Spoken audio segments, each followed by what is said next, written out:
Assalamualaikum warahmatullahi wabarakatuh. Salam sejahtera untuk kita semua.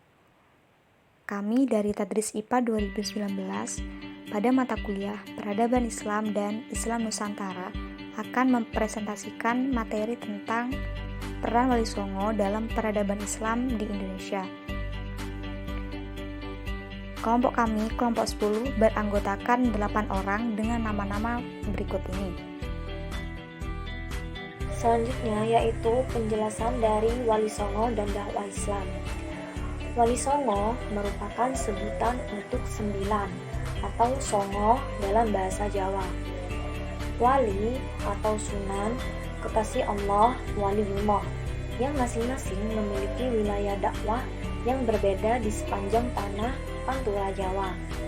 Wali Songo adalah pribadi-pribadi yang terbentuk melalui dasar-dasar nilai Islam sufistik yang memiliki kearifan dalam bersikap serta memiliki keimanan yang kokoh. Sehingga secara pribadi, para wali mudah menyesuaikan diri dalam lingkungan sosial budaya yang berbeda. Sementara secara sosial, para wali tersebut mudah diterima masyarakat sekalipun memberikan pandangan keagamaan yang berbeda. Kesembilan Wali Songo tersebut adalah sebagai berikut. Yang pertama, Sunan Gresik atau Maulana Malik Ibrahim. Maulana Malik Ibrahim merupakan wali pertama yang tertua atau sesepuh Wali Songo. Beliau memiliki beberapa nama antara lain Maulana Maghribi, Syekh Maghribi, Sunan Gresik atau Syekh Ibrahim Asmorokandi atau sebutan dalam babat Tanah Jawi. Maulana Malik Ibrahim mempunyai anak bernama Raden Rahmat atau Sunan Ampel. Sunan Giri adalah keponakan Maulana Malik Ibrahim dan sepupu Sunan Ampel. Beliau wafat di Gresik pada hari Senin tanggal 12 Rabiul Awal tahun 822 Hijriah bertepatan dengan tanggal 8 April 1419 Masehi. Baik, yang selanjutnya ialah Sunan Ampel. Sunan Ampel nama aslinya adalah Sayyid Ali Rahmatullah. Panggilan akrabnya Raden Rahmat. Ayahnya bernama Syekh Ibrahim Asmarkandi dan ibunya bernama Chandrawulan Putri Raja Campal. Beliau diperkirakan lahir pada tahun 1420. Raden Rahmat menikah dengan Nyai Ageng Manila, Putri Adipati Tuban, Wila Tikta Arya Teja. Dari hasil pernikahannya beliau menurunkan 2 orang putra dan 2 orang putri.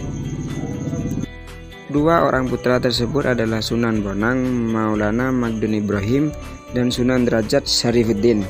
Sedangkan 2 orang putrinya adalah Nyai Ageng Maloka dan Dewi Sarah, istri Sunan Kalijaga.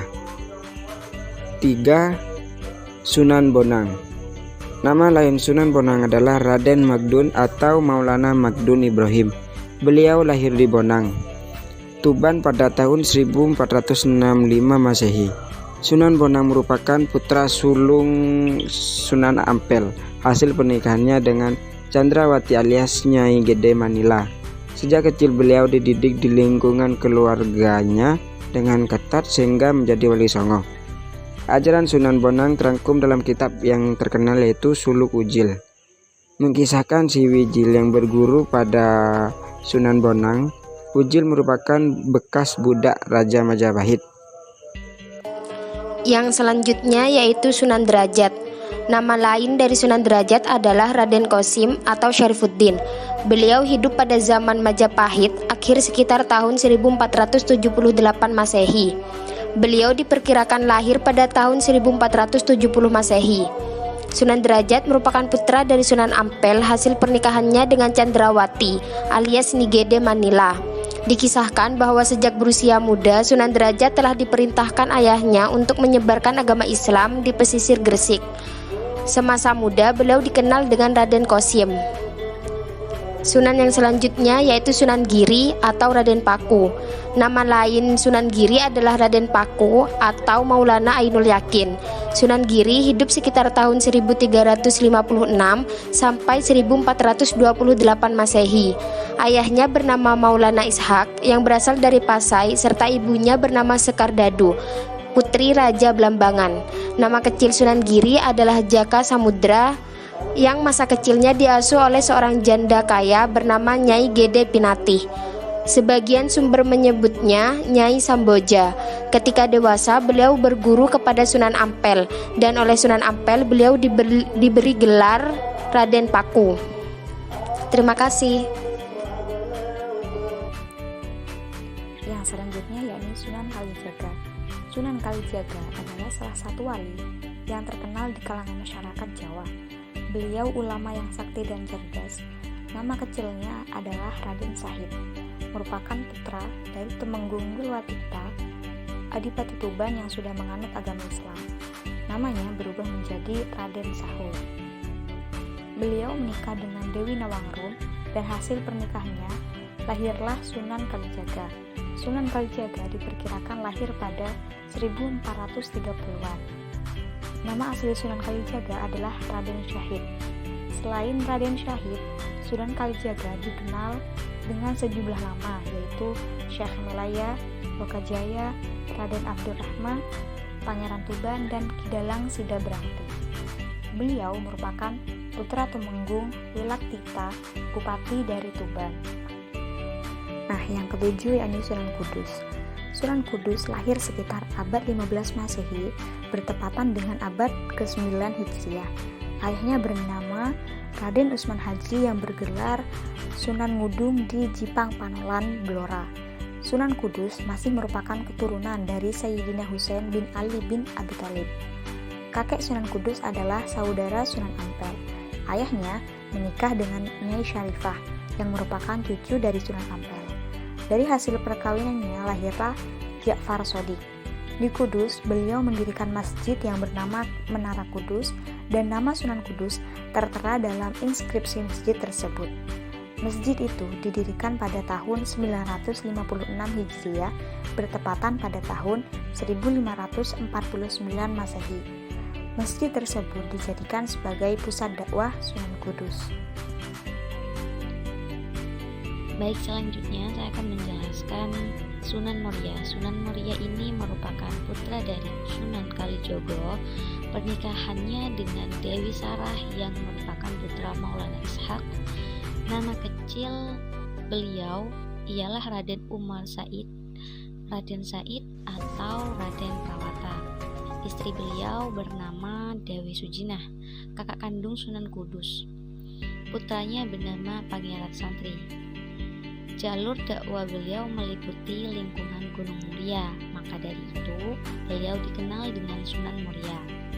Daerah dakwah lainnya meliputi Pelosok Pati, Kudus, Juwana, sampai pesisir utara Jawa. Padepokan Sunan Muria terletak di Jolo, lereng Gunung Muria, sekitar 800 meter di atas permukaan laut. Selanjutnya Sunan Gunung Jati.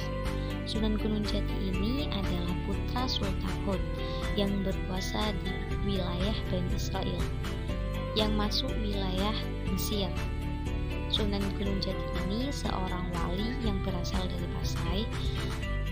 Beberapa sumber ada yang mengatakan bahwa nama lain Sunan Gunung Jati adalah Falatehan atau Fatahillah. Dan berdasarkan beberapa sumber sejarah, beliau mempunyai banyak nama. Di antaranya Muhammad, Nuruddin, Syekh Nurullah, Sayyid Kamil, Bulqiyah, Syekh Mazkurullah, Syarif Hidayatullah, dan Makdum Jati. Baik, selanjutnya yaitu model penyebaran Islam pada periode Wali Songo. Yang pertama yaitu pada Sunan Gresik atau Maulana Malik Ibrahim. Pada saat itu, selain berdakwah, Sunan Gresik mengajarkan cara baru dalam bercocok tanam di Pulau Jawa. Sunan Gresik berusaha menenangkan dan menggugah semangat masyarakat pada saat itu. Saat Majapahit sedang berada di ambang keruntuhan karena perang saudara hingga ada masalah politis dan krisis ekonomi, beliau membangun pondokan sebagai tempat belajar agama di Leran, Gresik. Melalui pendekatannya yang halus, maka secara perlahan agama Islam dapat disebarkan dengan baik pada saat itu. Kemudian model penyebaran pada Sunan Ampel.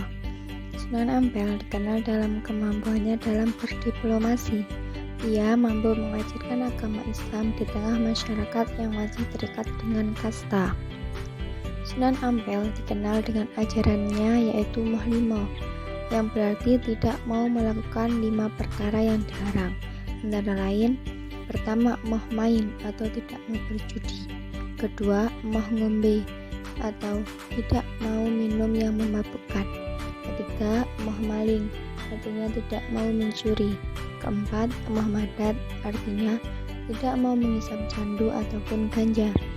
Dan yang kelima yaitu moh madon, artinya tidak mau berzina ataupun bermain wanita. Sunan Bonang atau Raden Nahdun Ibrahim. Sunan Bonang adalah putra dari Sunan Ampel. Sunan Bonang berdakwah melalui saluran pendidikan dan kesenian, yaitu dengan mendirikan pondok pesantren dan memperbarui gamelan Jawa dengan menggunakan rebab dan bonang.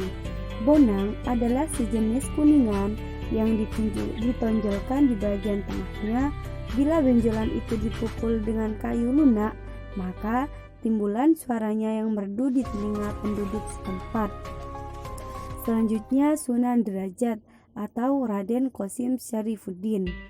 Dakwah yang dilakukan oleh Sunan Derajat karena beliau dikenal sebagai penyebar agama Islam yang berjiwa sosial tinggi dan sangat memperhatikan nasib kaum fakir miskin, serta lebih mengutamakan pencapaian kesejahteraan sosial masyarakat. Secara umum, ajaran Sunan Derajat dalam menyebarkan dakwah agama Islam dikenal masyarakat sebagai pepali pintu atau 7 dasar ajaran yang mencangkup 7 falsafah yang dijadikan pijakan dalam kehidupan. Baik, yang selanjutnya yakni Sunan Kudus atau Ja'far Shadiq. Dalam mengajarkan agama Islam, Sunan Kudus mengikuti jejak Sunan Kalijaga, yaitu menggunakan tuturi handayani yang dimana berarti Sunan Kudus tidak menggunakan cara-cara yang bersifat keras, melainkan mengarahkan masyarakat sedikit demi sedikit. Karena kondisi pada saat itu sebagian besar masyarakat Kudus beragama Hindu dan Buddha. Cara beliau berdakwah yaitu dengan memasukkan syariat dan ajaran Islam ke dalam adat kebiasaan masyarakat. Cara simpatik beliau dalam menyebarkan Islam membuat para penganut agama lain bersedia mendengarkan ceramah agama Islam darinya. Kemudian yang selanjutnya yakni yang keenam adalah Sunan Giri dengan nama lain Muhammad Ainul Yakin. Dakwah yang dilakukan beliau adalah dengan pendidikan. Dalam usaha dakwah lewat pendidikan, Sunan Giri tidak sekedar mengembangkan sistem pesantren yang diikuti oleh santri-santri dari berbagai daerah mulai dari Jawa Timur, Jawa Tengah, Kalimantan, Makassar, Lombok, Sumbawa, Sumba, Flores, Ternate, Tidore, dan Hitu, melainkan mengembangkan pula sistem pendidikan masyarakat yang terbuka dengan menciptakan berbagai jenis permainan anak seperti jelungan dan seterusnya. Sunan Giri juga diketahui menciptakan beberapa tembang tengahan dengan mentrum Asmaradana dan Pucung yang sangat digemari masyarakat karena dianggap berisi ajaran ruhani yang tinggi. Dilanjut dengan Sunan Kalijaga atau dengan nama lain Raden Mas Said, menjadikan Demak sebagai pusat dakwahnya, di mana ia berdakwah menggunakan pendekatan budaya dan kesenian yaitu dengan wayang kulit serta tembang suluk. Ciri khas dari dakwahnya adalah toleransinya terhadap budaya dan tradisi setempat yang secara bertahap ia tanamkan kesadaran akan nilai-nilai Islam pada budaya masyarakat. Kemudian yakni Sunan Muria dan juga Sunan Gunung Jati. Nama lain dari Sunan Muria adalah Raden Umar Said. Beliau adalah putra dari Sunan Kalijaga. Seperti ayahnya, Sunan Muria menggunakan budaya dan kesenian dalam dakwahnya, di mana tembang sinom, kinanti, dan tradisi kenduri merupakan hasil dari kreativitas beliau. Nama lain dari Sunan Gunung Jati yakni Syarif Hidayatullah. Sunan Gunung Jati merupakan satu-satunya wali yang berdakwah untuk Jawa Barat. Ia mengembangkan Cirebon sebagai pusat dakwah dan pemerintahan. Kesultanan Cirebon dan Kesultanan Banten merupakan hasil dari perkembangannya dakwahnya. Yang selanjutnya digunakan Wali Songo sebagai sarana dalam penyebaran agama Islam.